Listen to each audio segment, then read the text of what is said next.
Hey folks, it's Maxie here and welcome to a new TEW2020 video. You join us for our season finale with Impact Wrestling. It is our first Impact Bound for Glory. Really looking forward to this one. We have got some surprises for you, some new signings. We will have potentially a free agent arriving from WWE down the line. Not tonight, but we'll maybe give you an idea of who that is. We're in a situation where anyone that gets offered a contract extension from WWE, well, obviously we can't afford them, we can't beat them, but if they get released, there is an opportunity. I did go for a really unrealistic signing, which unfortunately we didn't get. WWE offered a contract to them, meaning we couldn't agree a handshake deal for Brock Lesnar, which would have been hilarious, but as I say, they just offered a deal that we could not afford. I think it was something like 10 months of Brock's contract would have put us in the red. Maybe even less than that, so there we go. But it's still a stacked show. Really happy with how it's looking.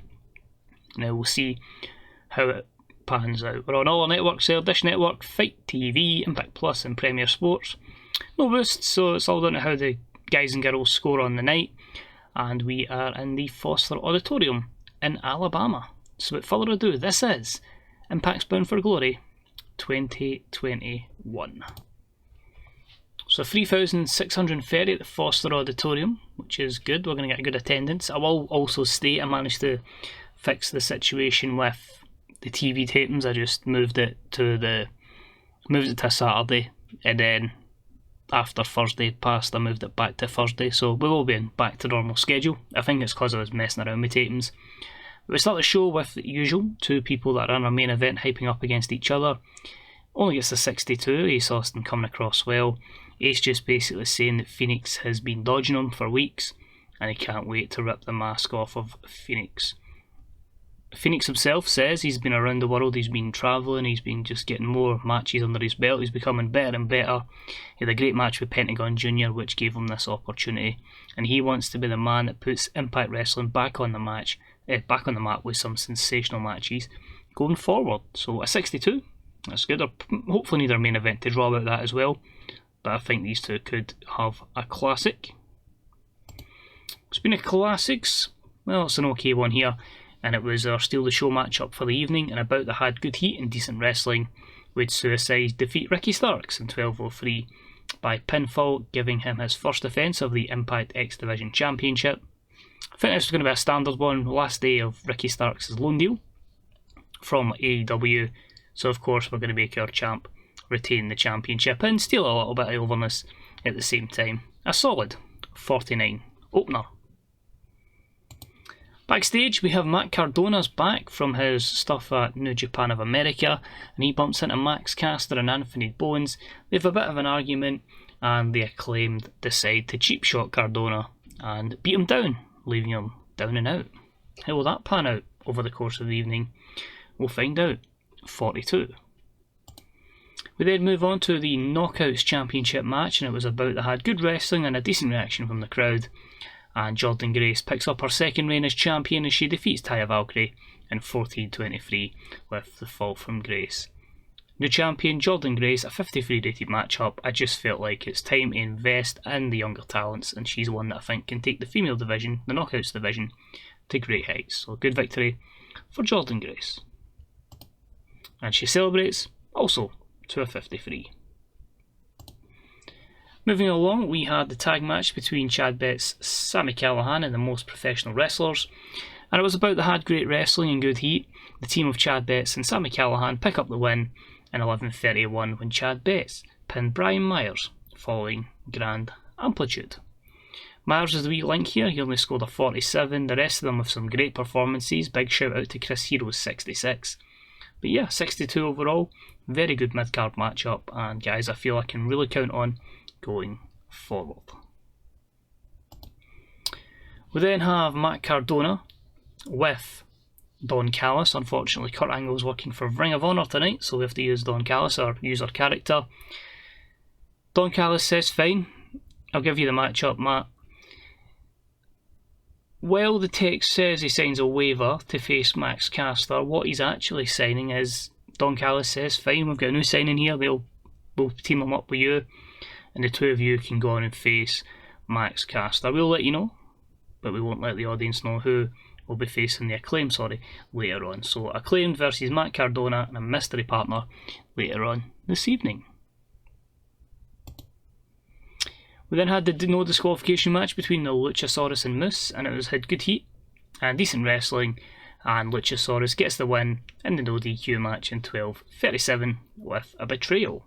52-45 performance for Luchasaurus and a 55 for Moose, so back to the drawing board for Moose. We then move on to that tag team match, so Matt Cardona's got to get used to his tag partner very quickly. It's a wrap from the Acclaim before the match starts, a 38. Caster just making jokes about him being a bro and a action figure collector and just anything he can insult Matt Cardona about.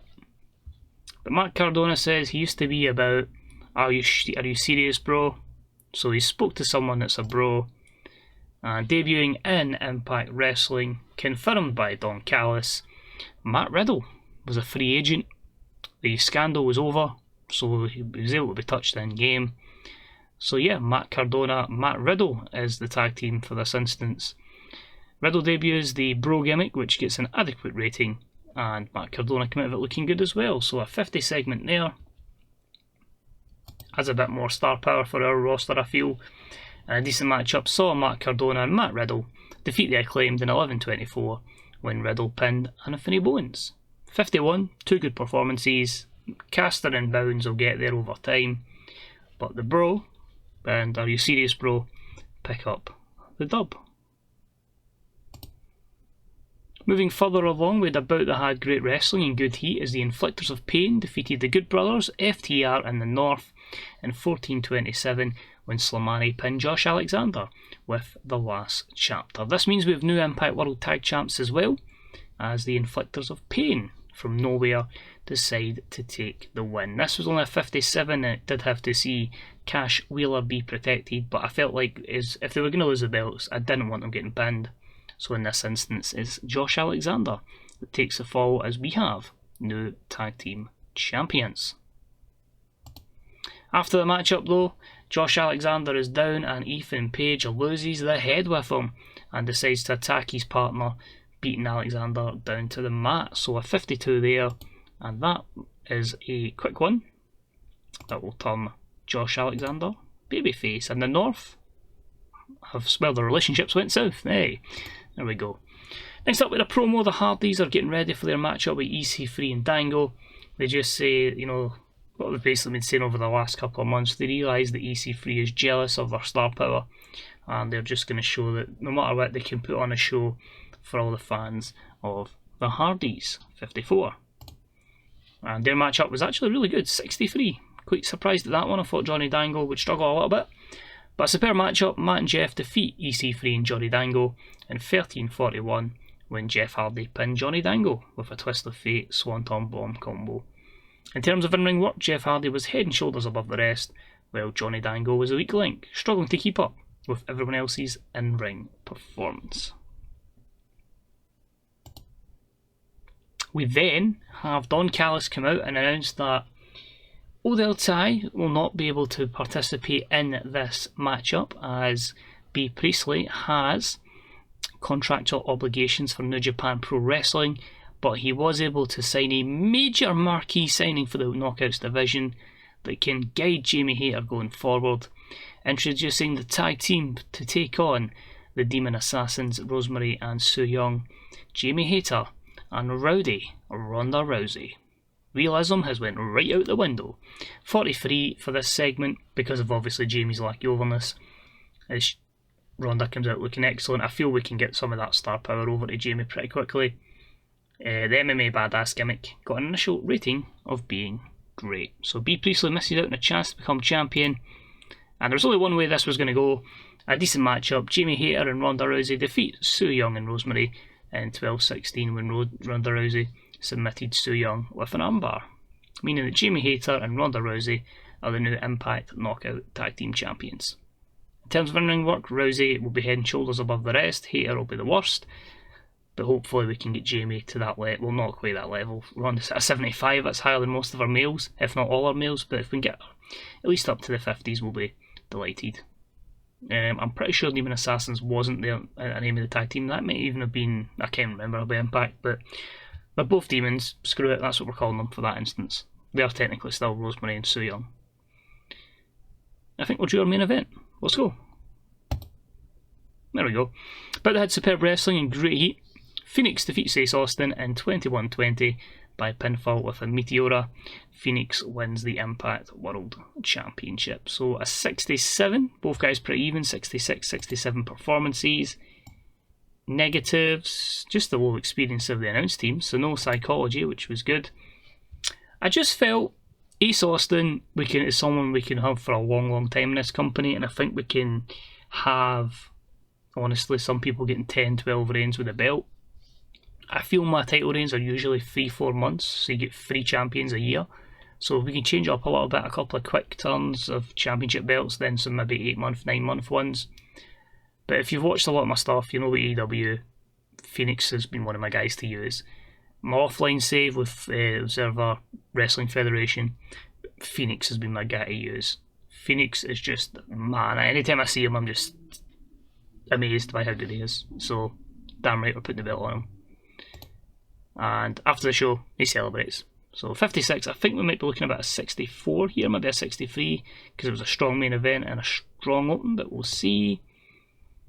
There we go. Despite the production values being slightly worse, we still end with a 63, increasing our popularity in 56 regions, and most importantly, the region we need to work on. I think the Southeast is the one we need to get up to 57, so I'm really happy with that. That's delivered.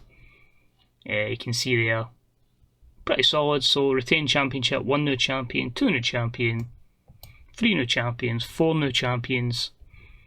So 4 belts changed anyway, and that gives us a great opportunity to have a refresh as we head to the next taping. And I think what I'll do is I'll be really generous when we go here, and I'll even let you see who that new signing is going to be. The releasee from WWE that basically, they always seem to release in every save I've noticed, but you're a sucker if you turn them down, because he is that good. So if this hurries up, we'll get there. Couple of AI seconds, it's not even the end of the month, that's why I'm a bit perplexed why it's taking a bit longer. There we go. So New Japan had the King of Pro Wrestling tournament, SmackDown was on, and there we had an awesome show, which is good to see. Thea Trinidad wins some new fans online. Is this the new signing going to sign right now? No, it's an increase of pay for Leo Rush that's injured, that's fine, but you'll see now when it says decisions that are awaiting action. Oh, Ethan Page. What? Where's my signing? I've already signed them? I'm confused. I'll have to look. I'll definitely spot it now anyway. But anyway, Ricky Starks leaves. His loan, Shelton Benjamin's a free agent, one I was going to look at possibly. Hardyz and Reby Sky move. Viewing figures with 127,000 people view the show by a rate of 0.05. That's not going to pay the contract of Ronda Rousey and a bruised tailbone for Maki Ito. In fact, I know what it is. I haven't offered the contract to the wrestler, but because they're leaving WWE, I was going to wait till they were a free agent and sign them, so expect them to pop up at the November event, which is Turning Point. So that's a pretty apt name for that event.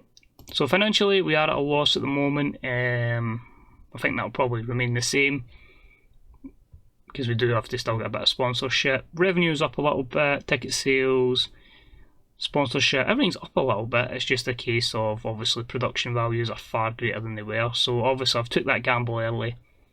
I think we can still go at that rate for just now, because eventually when we do start making profit again, it'll be worth it. But yep, Southeast 51, we need to get that up 8. So realistically, if we can keep improving at every pay-per-view, we should be looking at next June, I believe, and we'll be a medium-sized company.